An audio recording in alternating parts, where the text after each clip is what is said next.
Eu gostaria de ler com vocês Marcos, capítulo 2. Nós vamos ler no Evangelho de Marcos, capítulo 2. Podem exibir na NVI mesmo, tá bom? Os nossos irmãos aqui já estão habituados a lerem na versão NVI, vamos ler na NVI. Marcos capítulo 2, nós vamos ler a partir do versículo 1. Os irmãos conhecem essa história, esse relato da palavra de Deus, que é a cura do paralítico. Poucos dias depois, tendo Jesus entrado novamente em Cafarnaum, o povo ouviu falar que ele estava em casa. Então muita gente se reuniu ali, de forma que não havia lugar nem junto à porta, e ele lhes pregava a palavra. Vieram alguns homens, trazendo-lhe um paralítico carregado por 4 deles. Não podendo levá-lo até Jesus por causa da multidão, removeram parte da cobertura do lugar onde Jesus estava e, através de uma abertura no teto, baixaram a maca em que estava deitado o paralítico. Vendo a fé que eles tinham, Jesus disse ao paralítico: Filho, os seus pecados estão perdoados. Estavam ali alguns mestres da lei, raciocinando em seu íntimo: por que esse homem fala assim? Está blasfemando. Quem pode perdoar pecados a não ser somente Deus? Jesus, percebendo logo em seu espírito que era isso que eles estavam pensando, e lhes disse: por que vocês estão remoendo estas coisas em seus corações? Que é mais fácil dizer ao paralítico: os seus pecados estão perdoados, ou levante-se, pegue a sua maca e ande. Mas para que vocês saibam que o Filho do Homem tem na terra a autoridade para perdoar pecados, disse ao paralítico: eu lhe digo, levante-se, pegue a sua maca e vá para casa. E levantou-se, pegou a maca e saiu à vista de todos. Até aqui é o versículo 12, né? Eles ficaram atônitos e glorificaram a Deus, dizendo: nunca vimos nada igual. Até o verso 12, essa história é bastante conhecida, desse milagre que Jesus realizou ali em Cafarnaum.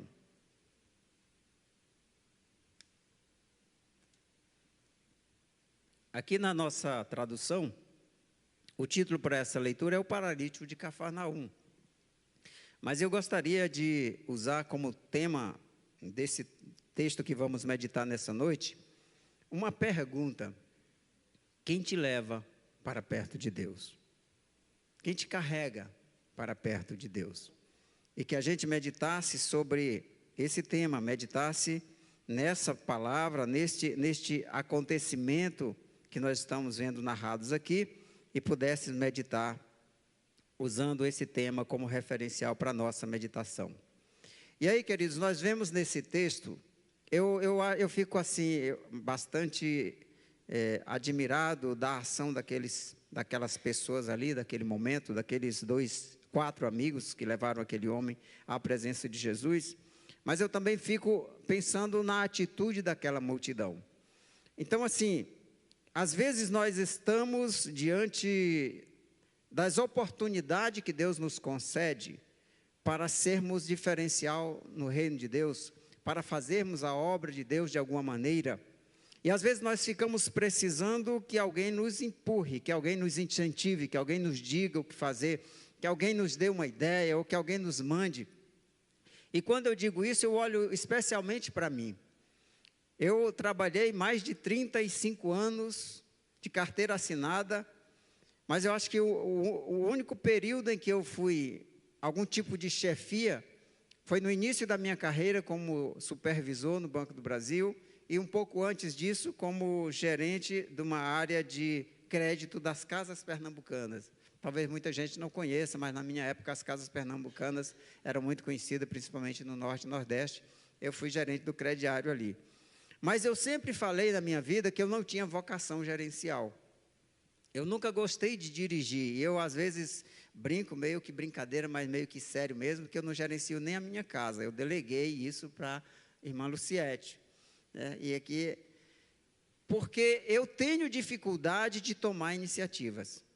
Eu tenho dificuldade de fazer as coisas que precisam ser feitas.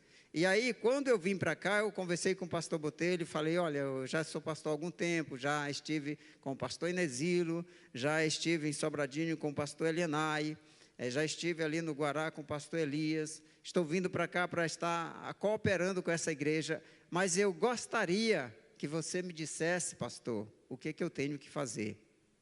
Se você me disser, me der a tarefa, eu vou dar o meu jeito, eu vou querer fazer, mas eu não sou aquela pessoa que tem iniciativa.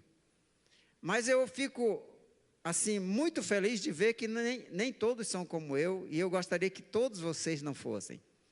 Que fossem pessoas de maior iniciativa, porque nós não precisamos esperar Jesus dizer o que nós temos que fazer, para nós podermos tomar a iniciativa de atender a necessidade daquele que está ao nosso lado, daquela pessoa que está ali perto de nós.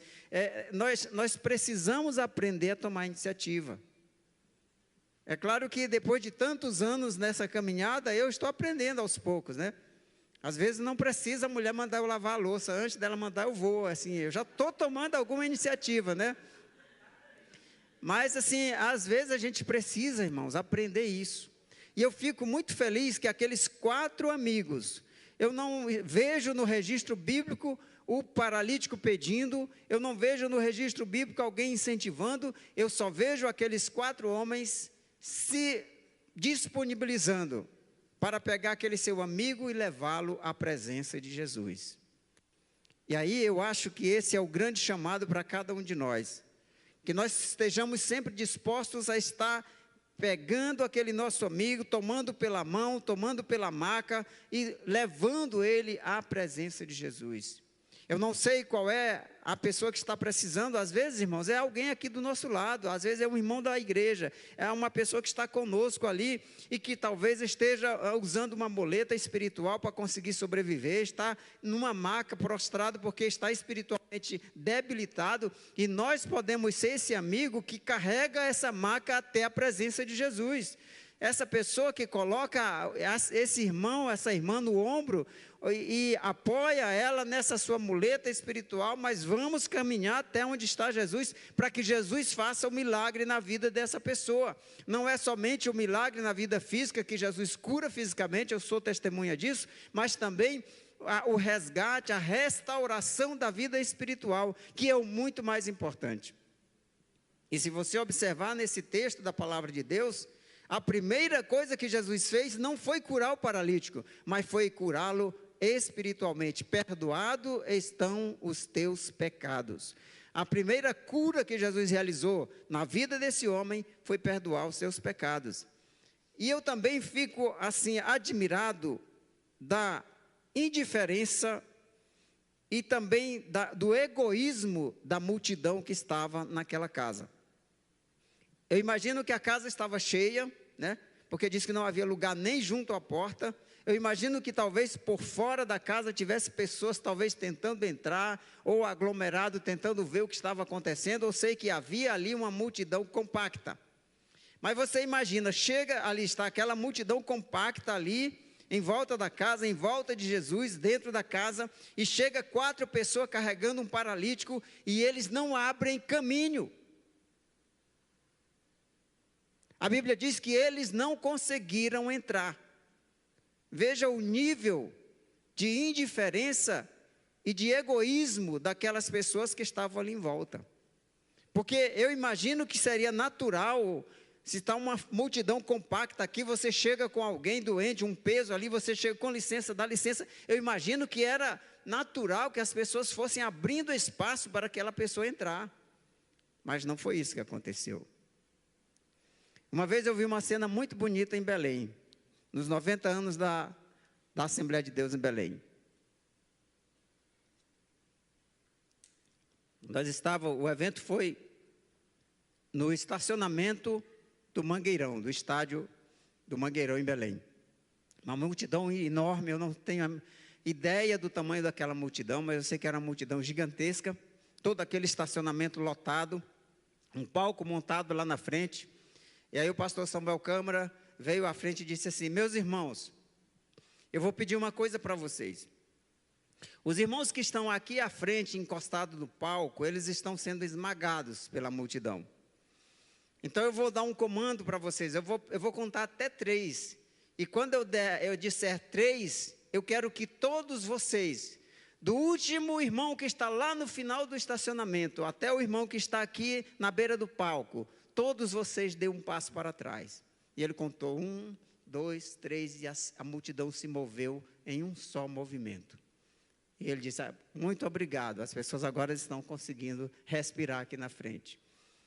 Então, eu acho que se há um interesse, se há realmente um sentimento de responsabilidade, de amor, de compromisso, certamente, por maior que seja a multidão, ela vai ceder espaço para quem precisa. Mas essa multidão que estava aqui neste evento, nas proximidades de Jesus, obstruindo a porta, não abriu espaço para aqueles homens. Agora, isso significa dizer que não é porque eu estou perto de Jesus que eu estou contribuindo para o reino. Não é porque eu estou perto de Jesus que eu estou sendo útil ao reino. Eu posso estar perto de Jesus e estar atrapalhando a obra de Deus. É preciso que eu olhe para mim mesmo, que você olhe para você mesmo e pense assim, o que é que eu estou fazendo aqui? Será que eu estou apenas obstruindo a porta? Será que eu estou apenas dificultando que outros possam entrar? E foi o que Jesus disse para os líderes religiosos daquela época. Ele disse, vocês são tais que vocês nem entram e não deixam entrar aqueles que querem entrar no reino de Deus. Os religiosos daquela época estavam atrapalhando as pessoas de alcançarem o reino de Deus. Assim como aquela multidão, estavam impedindo aquelas pessoas de chegarem à presença de Jesus. E eu preciso estar sempre consciente, ou tentando ser consciente de mim mesmo, daquilo que eu falo, daquilo da minha maneira de agir, aquilo que eu estou fazendo para me policiar, para que aquilo que eu digo, aquilo que eu faço, aquilo que eu contribuo para o trabalho da igreja, esteja de fato contribuindo para o crescimento do reino de Deus, contribuindo para que pessoas sejam alcançadas pelo reino de Deus, contribuindo para que vidas sejam levadas à presença de Jesus. Porque aquela multidão estava perto de Jesus, mas eles estavam atrapalhando as pessoas de chegarem até Jesus. Por outro lado, o que esse texto me ensina é que nós não devemos parar no primeiro obstáculo. Eu imagino que se fosse eu tinha dito, olha, já tentamos, o povo não arreda do pé, não abre espaço, olha, eu sinto muito, a gente fez o que pôde. Até eu imagino aquele paralítico dizendo isso, né? Olha, obrigado meus amigos, vocês fizeram o que puderam, vocês fizeram o esforço de vocês, já me trouxeram de lá de casa até aqui, mas eu já vi que realmente está além da possibilidade de vocês. Olha, eu entendo, muito obrigado, mas infelizmente vamos ficar por aqui. Eu sou naturalmente pessimista. Eu não sei se eu já era antes ou se eu adquiri isso por causa do trabalho na TI. Quem é de TI aqui? Tem alguém que é programador aqui? A Luciana levantou ali, né? É que assim, em TI, a gente tem que ser obrigatoriamente pessimista. Porque quando você programa alguma coisa, você tem um algoritmo que a gente chama de caminho feliz. O que é o caminho feliz? É como as coisas deveriam ser do começo ao fim, para dar certo aquilo que você queria. Eu aperto no botãozinho aqui na minha tela, e ela faz o que deveria fazer. Mas, como programador, você tem que ser pessimista e pensar, e se o usuário fizer isso? E se em vez dele apertar o botãozinho, ele puxar para o lado? E se em vez de ele escolher isso aqui, ele fizer aquela outra coisa? Aí você tem que pensar numa miríade de possibilidades erradas e cercar todas essas possibilidades para criar os outros algoritmos que vão tratar esses erros de sistema, erro de dados, erro de acesso, erro de internet, né, todos erros de hardware e principalmente erro de uso do usuário, né, da pessoa que vai estar usando. Então a gente precisa ser muito pessimista para poder ver todos esses senãos para poder colocar ali no sistema para que ele não seja um sistema que vai dar problema depois. Eu não sei se eu aprendi a ser pessimista depois ou se eu já era antes, mas eu sou naturalmente pessimista. E eu fico pensando naquele paralítico, pensando assim, olha, a gente tentou, né? Não deu certo. Vamos deixar para lá, eu vou continuar como estou aqui. Mas eles só tinham tentado o caminho feliz. Eles ainda não tinham tentado as outras alternativas, né? E eu fico muito admirado de ver a persistência daqueles amigos. Dizer, não, nós não vamos desistir aqui, Jesus está ali dentro, está tão pertinho, a multidão não deixa a gente passar, mas nós vamos encontrar uma forma de chegar até Jesus. E aí pensam daqui, pensam dali, aí se a gente descer por cima do telhado, né? Às vezes a gente pensa que foi fácil, né? Não, foi só tirar umas telhazinhas dali. Olha, irmãos, as construções ali naquela região do Oriente Médio, elas não são feitas de telhas como a gente conhece aqui. Normalmente é madeira, é algum tipo de fibra, possivelmente argila por cima da fibra. Abrir aquele telhado não foi fácil. E detalhe, era para passar, não era um corpo pendurado. Às vezes a gente vê nos filmes essa cena desse momento, e a gente vê a pessoa abre um buraquinho, alguém mete a cabeça ali, depois o paralítico já está aos pés de Jesus ali. Mas tiveram que abrir um buraco para passar uma maca. Um buraco enorme naquele telhado. Eu fico imaginando Jesus pregando aqui, ensinando, e o barro caindo ali no meio. E aí Jesus olha para cima e o pessoal mexendo lá, arrancando madeira, arrancando barro, o barro caindo, e Jesus, pois é, como eu estava ensinando e tal, e aí de repente, cai um monte de barro ali, todo mundo para, olha, e Jesus diz, pois é, como eu estava dizendo, e Jesus continua ensinando, até que a maca desce na frente dele. E aí a Bíblia diz que ele, vendo a fé daquelas pessoas, falou ao paralítico, perdoado estão os teus pecados. Finalmente, ele chega à presença de Jesus, né? Por causa da insistência, da persistência daqueles amigos. Não devemos permitir que os obstáculos sejam desculpas para que nós deixemos de fazer aquilo que nós entendemos que devemos fazer para Deus.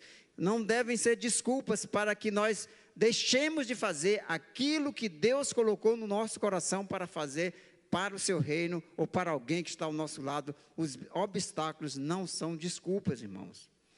Eu vi uma frase essa semana que eu achei muito interessante, dizendo assim, que os seus problemas, os seus desafios, os seus problemas não podem ser desculpa para que você deixe de servir alguém. E aí a frase continuava, Jesus lavou os pés dos discípulos enquanto estava indo para a cruz. Então, nós não podemos permitir que os obstáculos que nós vamos de fato ter à nossa frente, sejam impedimentos que venham nos impedir, nos parar de fazer aquilo que Deus propôs no nosso coração para o seu reino. E é claro que os problemas existem, que eles virão. É claro que a multidão não vai facilitar para você. Não espere alguém abrir o caminho para você. Encontre as saídas, encontre alternativas. Nós somos chamados para sermos criativos. Deus é criativo e Ele espera que nós sejamos criativos, tanto na nossa vida natural, como na nossa vida ministerial, como nossa atuação dentro do reino. Deus nos deu a capacidade de sermos inteligentes e criativos para encontrarmos soluções para os problemas que nós vamos encontrar.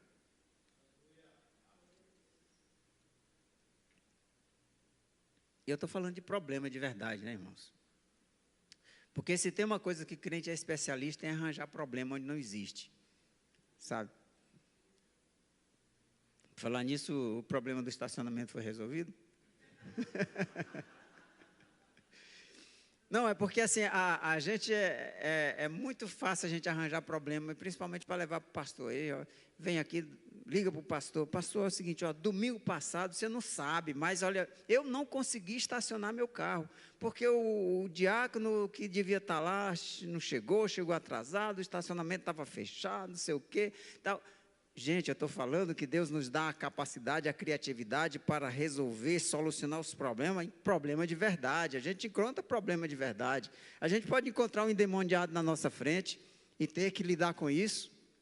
A gente pode encontrar uma pessoa que está passando por uma depressão profunda e é nosso amigo, e a gente sabe que nós somos a única pessoa que está ali ao lado dele, que pode socorrer, e aí a gente tem que encontrar alternativas, buscar em Deus solução, buscar a ajuda do Senhor, a sabedoria e inteligência para saber como lidar com aquela situação. E aí, às vezes nós estamos vendo uma família passando fome, porque o marido está desempregado, a esposa está desempregada, e a gente sabe que nós estamos ali ao lado, somos a pessoa que Deus colocou ali do lado, que conhece a situação, e a gente se disponibilizar para ajudar, para carregar aquela cruz, para fazer alguma coisa. Eu estou falando de problemas. Mas Deus nos dará habilidade, capacidade e graça para a gente aprender a lidar com os problemas, aprender a ajudar os nossos irmãos, não só a cuidar das suas situações graves, dos problemas difíceis que acontecem na sua vida, mas principalmente de enfrentar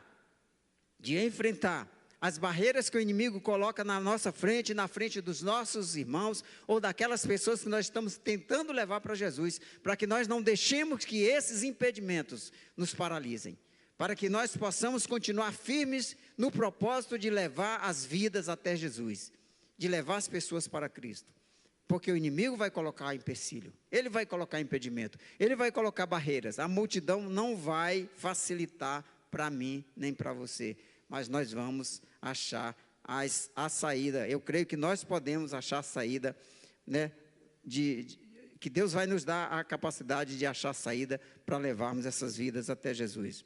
Na maioria das vezes, irmão, nós vamos encontrar pessoas que conscientemente ou inconscientemente, elas são impedimentos ao nosso propósito de levar pessoas a Jesus. Então, quando se trata de reino de Deus, vai haver oposição. A Bíblia é muito clara quanto a isso. Jesus disse que o inimigo vai se opor a nós, e as pessoas também vão se opor a nós, porque não amam a Deus, e porque, por conta disso, também não amam a nós, porque Jesus mora em nós. E vão tentar ser impedimento.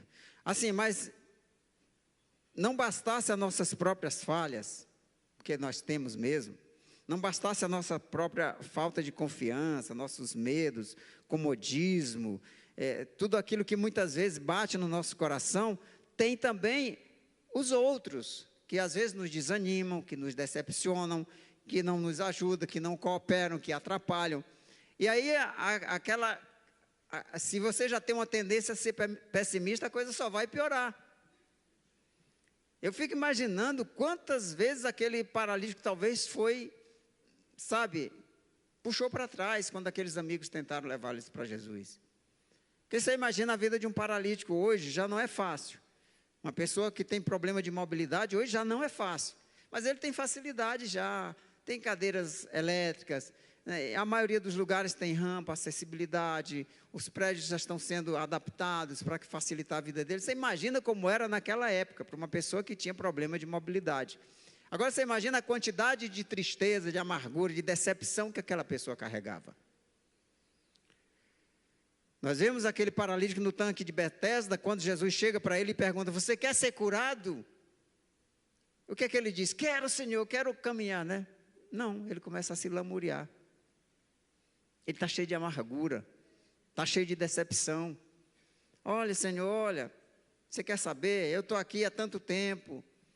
Eu sei que quando a água é mexida ali, alguém vai ser curado, mas quem disse que eu consigo chegar lá? Quando eu consigo me arrastar até lá, tu já entrou. Não tem ninguém para me colocar, ninguém se interessa por mim, ninguém cuida de mim, né? Ninguém procura me ajudar. Então, essas pessoas, geralmente, elas estão amarguradas. Elas estão com o coração endurecidos. E ainda tem aquelas pessoas que estão ali à volta, que só vão atrapalhar um pouco mais. Então, nós devemos ser persistentes com aquelas pessoas que estão nessa situação, que olham para si mesmo, olham para as circunstâncias e acham que só vê problema, só vê dificuldade, não vê solução, não vê saída. Nós precisamos, e eu sei que todos nós gostaríamos de ter amigos como aqueles 4 homens. E nós precisamos ser esses amigos daqueles que estão à nossa volta. Nós precisamos ser esses amigos. Aquele que carrega até lá, se der de entrar, entra, mas se não der, não para, né? Dá um jeito, abre o teto, abre um buraco, abre uma saída, encontra uma solução, mas vai adiante. Eu já tive muitos amigos assim. Até mesmo quando foi para eu me aposentar, agora já há pouco tempo, uma pessoa que eu nem conhecia de perto assim, mas cruzávamos nos corredores do do ministério algumas vezes, ela era mais próxima do diretor, da secretaria, e às vezes ela falava comigo e ela ficava dizendo, olha, não é o tempo ainda, não é a hora ainda, calma, calma que tem coisa melhor, espera um pouquinho e tal. E ela foi me ajudando, e aí depois foi dando as dicas, aí depois mostrava quais eram as instruções que eu devia ler, para eu saber como fazer. E assim, é muito bom quando você tem pessoas assim que te dão a direção, que te orientam, que te carregam, né, que está interessado em descer você pelo telhado, né? Está interessado em levar você à solução, que está interessado em fazer com que você de fato chegue até a presença de Jesus. E eu sei que nós devemos ser esse amigo, essa pessoa que se interessa. Quando levamos alguém até a presença de Jesus, ele vai fazer algo maior do que nós estávamos pensando. Aqueles amigos estavam querendo apenas a cura daquele paralítico. Mas a primeira coisa que Jesus curou naquele homem foi a sua alma. Perdoados estão os teus pecados. Eu fico curioso porque Jesus, assim, vendo a fé deles, né? Vendo a fé deles, ou seja, dos 5, eu imagino, né? Vendo a fé deles, falou para o paralítico, perdoados estão os teus pecados. Interessante, né? A fé era de todos, mas perdoados só foi de um. E eu fico imaginando, por que seria isso? Agora aqui já sou eu imaginando, né? Aqui não é teologia, mas apenas eu pensando aqui. Eu imagino que aqueles 4 estavam bem com Deus. Aqueles 4 eram pessoas de Deus. Eram pessoas que estavam junto de Deus, que estavam com a sua vida espiritual em dia. Mas aquele paralítico estava ferido, estava amargurado, estava com raiva de Deus, estava precisando de perdão. E é por isso que antes de curar o seu corpo, Jesus resolveu curar a sua alma, curar o seu espírito, perdoando os seus pecados. E aí finalmente, aí Jesus vem e traz a cura física, né? Jesus se volta para ele, fala com ele, apresentando a ele a cura física, que ele também precisava. Mas quando nós levamos alguém para perto de Jesus, Jesus vai fazer com aquela vida muito mais do que nós estávamos esperando. O que Jesus é capaz de fazer na vida de uma pessoa, a transformação que Ele é capaz de produzir na vida de alguém, é algo inexplicável, é algo fantástico. Então, todos nós aqui que temos ajudado pessoas, por exemplo, a irem para o concílio, e ali Deus trabalha, Deus transforma, e a gente vê o agir de Deus na vida dessas pessoas, a gente fica maravilhado com aquilo que Deus faz na vida dessas pessoas, e o quanto essas pessoas se tornam pessoas melhores, se tornam pessoas brilhantes, pessoas felizes, e aí a gente às vezes está querendo apenas a salvação da pessoa, mas às vezes Deus salva uma família inteira, salva um casamento, né? E por quê? Porque Deus sempre faz mais do que esperamos, né? Ele sempre vai fazer muito mais além daquilo que pensamos ou pedimos, não é isso que diz a sua palavra? Então Jesus sempre vai fazer mais do que nós estávamos pensando, esperando de Jesus.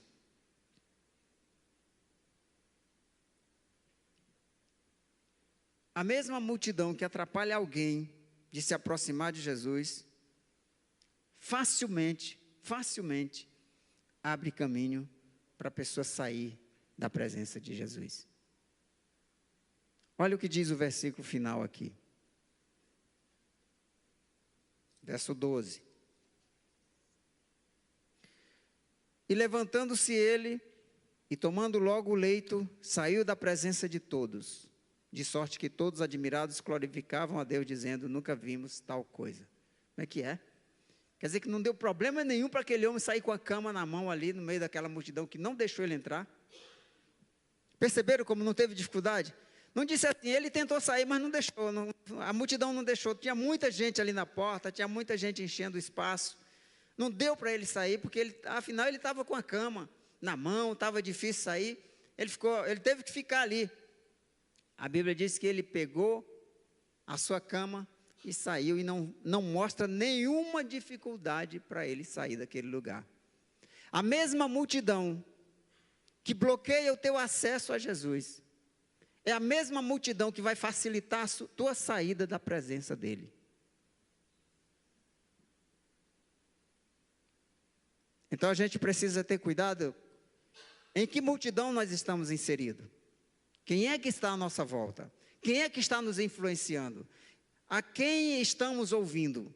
Porque é muito fácil as pessoas bloquearem o teu acesso a Jesus, mas essas mesmas pessoas vão facilmente te induzir a sair da presença dele. Não vão dificultar de maneira nenhuma, vão facilitar você sair da presença de Jesus. Então nós precisamos ver quem que está nos cercando. Isso serve para nós refletirmos sobre a influência que estamos recebendo das pessoas à nossa volta, dos meios de comunicação, né? Que às vezes formam um paredão nos mantendo afastados de Jesus, e a gente às vezes nem percebe que nós estamos sendo bloqueados, que aquilo está nos bloqueando o nosso acesso à presença de Deus, o entretenimento, as amizades. Então, a gente precisa refletir, o que é que essas pessoas, essas coisas estão fazendo com a nossa mente, com o nosso coração? Será que eles estão realmente nos abrindo caminho, facilitando o nosso acesso a Ele, ou estão bloqueando o nosso acesso? Ou até facilitando que nós nos afastemos dEle? Nós precisamos refletir. Como é que está a nossa vida? Como é que ela está acontecendo? O que nos influencia? O que nós estamos ouvindo? Que conselhos nós estamos ouvindo? Quais são as vozes que nós estamos ouvindo? Porque essa multidão pode estar tentando nos afastar de Jesus, facilitando que a gente se afaste de Jesus.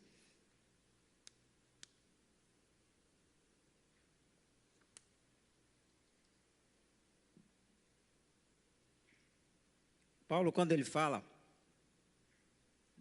aos Tessalonicenses, primeira carta de Paulo aos Tessalonicenses, essa carta foi escrita porque Paulo teve que sair fugido da cidade por causa da perseguição, e depois as pessoas já não estavam reconhecendo totalmente a autoridade de Paulo ali, começando a questionar a autoridade de Paulo. Paulo teve que escrever a primeira carta para eles, para mostrar o agir de Deus na vida deles, por meio dele, Paulo.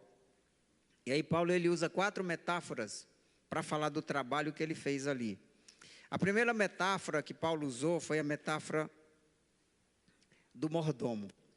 Embora o texto não fale sobre isso, o texto fala que ele levou ali para aquela comunidade a palavra de Deus, um tesouro de Deus, e ele, Paulo, era responsável por isso. Ele se sentia impelido a levar o reino de Deus para aquele lugar, para aquelas pessoas. A segunda metáfora e a terceira, ele fala de pai e mãe. Ele disse que ele foi amoroso com eles como uma mãe, mas foi firme como um pai. E a quarta metáfora, ele faz a metáfora do atalaia, que ele diz que o atalaia é aquele que é responsável por anunciar as coisas do reino. Nós não devemos deixar que o mundo nos influencie a ponto de nós esquecermos quem nós somos.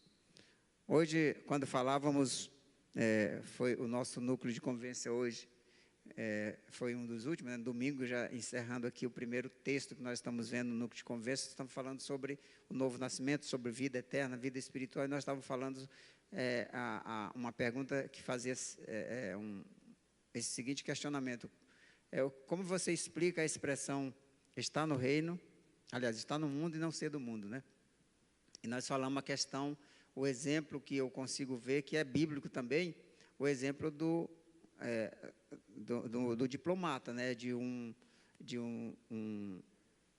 embaixador, né? Obrigado, um embaixador. A Bíblia diz que nós somos embaixadores de Deus aqui na terra, né? Então, além de nós sermos esse mordomo que tem um tesouro nas mãos, esse tesouro que nós temos é a palavra de Deus, é o Espírito Santo que nós temos para levar as pessoas, nós também temos a responsabilidade, como Paulo, de sermos cuidadosos, amorosos, né? De sermos verdadeiramente como uma mãe espiritual para as pessoas que estão à nossa volta, para as pessoas que nós precisamos levar a Jesus, mas também sermos firmes, não sermos lenientes, não sermos coniventes com o pecado, com o erro, como um pai que cuida, que corrige. Mas nós temos que ser também esse arauto que realmente leva a palavra da verdade, que não esconde a palavra, que sabe da responsabilidade que tem de fazer com que as pessoas escutem aquilo que o rei quer que elas escutem, que elas fiquem sabendo. O arauto, na época de Paulo, era como hoje o diário oficial da União, o diário oficial dos Estados. Tudo tinha que ser publicado para que se tornasse conhecido de todos, as leis, as decisões. Então, o arauto tinha que levar aquela mensagem, não só notícias, novidades, mas principalmente leis, decretos, para que fosse conhecido de todos.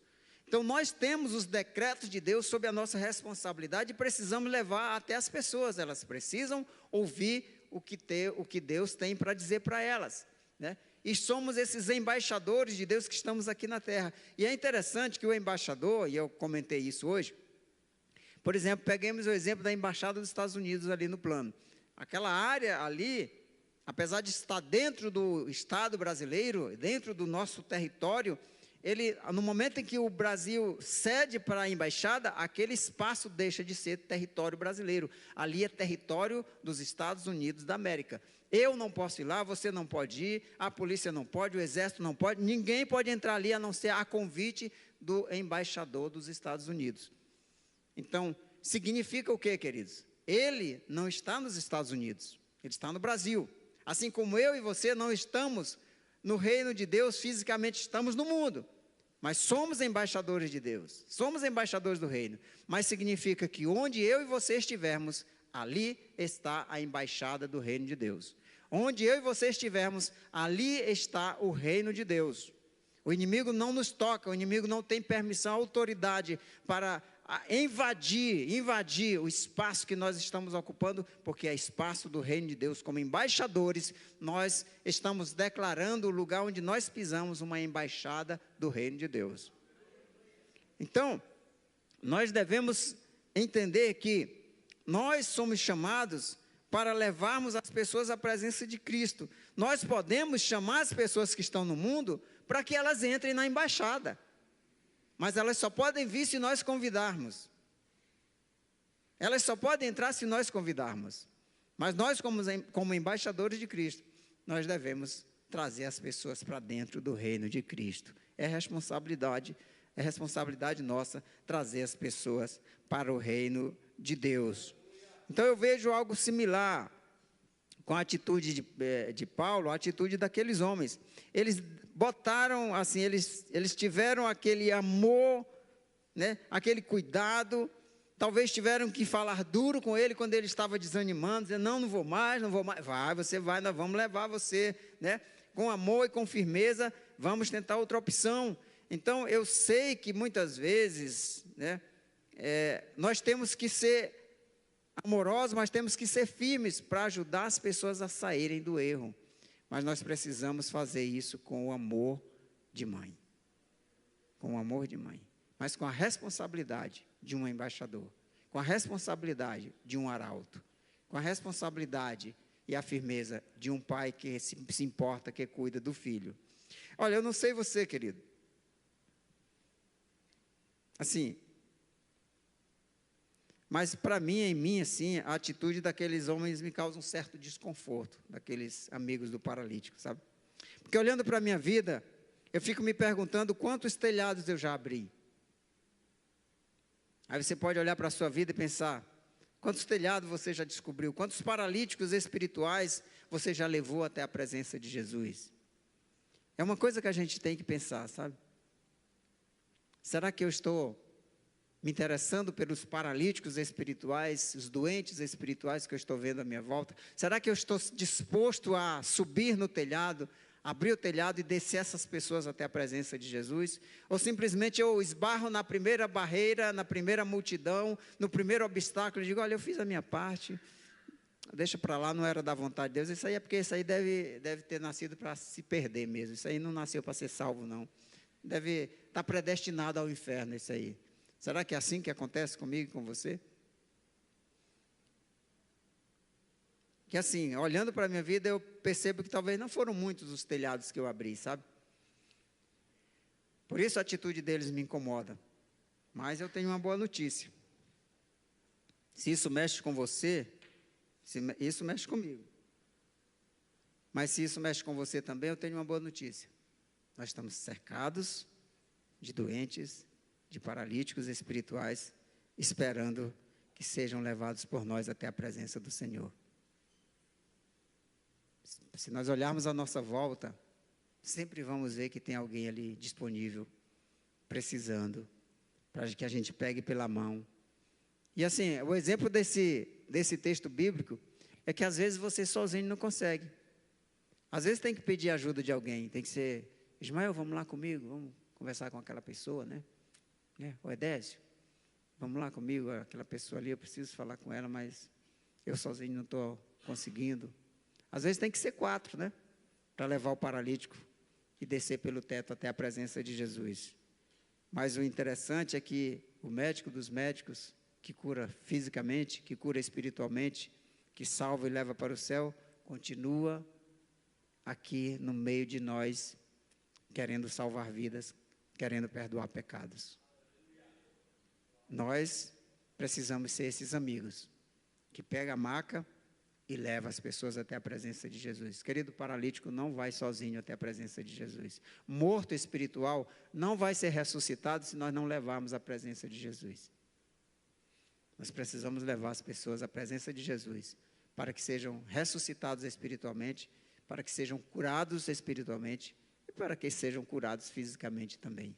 Porque eu creio nisso e sou testemunha de que Jesus cura das doenças físicas também, de depressão, né? De ansiedade, de malária. Eu fui curado de malária por Jesus. Já dei esse testemunho aqui algumas vezes. Então, eu fui curado por Jesus de gastrite, uma gastrite extremamente agressiva, que não tinha, os médicos não estavam dando jeito, e eu fui curado por Jesus. Jesus continua curando, e Jesus continua perdoando, Jesus continua salvando. E nós queremos ser esses amigos que pegam do lado, que pegam a maca e levam as pessoas até Jesus. Amém? Que Deus abençoe a sua vida.